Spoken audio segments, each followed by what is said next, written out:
లేక ఎందుకో తెలియదు, మనం ఎవరినైతే ఎక్కువ ప్రేమిస్తామో వాళ్ళే మనల్ని ద్వేషిస్తూ ఉంటారు.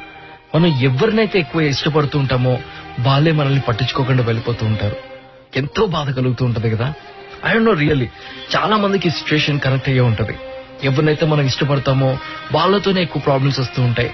వాళ్ళు మనల్ని అవాయిడ్ చేస్తున్నా, వాళ్ళు మనల్ని మాట్లాడకపోయినా, మన ముందే వేరే వాళ్ళతో క్లోజ్ గా ఉంటున్నా కూడా ఏదో తెలియని ఫీలింగ్. మరి ఆ ఫీలింగ్ నుంచి బయటపడాలి అంటే మనల్ని మనం స్ట్రాంగ్ చేసుకోవాలి. వాళ్ళే కదా మన లైఫ్ లో, ఇంకా చాలా మంది ఉన్నారు మన లైఫ్ లో అని చెప్పేసి మనకు మనం రియలైజ్ అవ్వాలి. ఎస్, ఎప్పుడైతే నువ్వు రియలైజ్ అవ్వో ఆ పర్సనే కాదు ఇంపార్టెంట్ నా లైఫ్ లో, నా లైఫ్ నాకు ఇంపార్టెంట్, నా హ్యాపీనెస్ నాకు ఇంపార్టెంట్. వేరే వాళ్ళ వల్ల నేను ఎందుకు బాధపడాలి, నాతో ఉన్న వాళ్ళతో నేను హ్యాపీగా ఉంటాను, నన్ను ఇష్టపడే వాళ్ళతో నేను మూవ్ ఆన్ అవుతాను అనే రియలైజేషన్ ని కలిగిందనుకోండి, ఆ పాజిటివ్ యాటిట్యూడ్ నీలోకి వచ్చిందనుకోండి, ఎలాంటి ప్రాబ్లం వచ్చినా కూడా అస్సలు ఫరక్ పడదు తెలుసా. బికాస్ మనం ఉన్నది హ్యాపీగా ఉండడం కోసం, అంతేగాని వేరే వాళ్ళ వల్ల బాధపడడం కోసం కాదు. ఇష్టపడదాం, ఆ ఇష్టాన్ని మనలో ఉంచుకుందాం.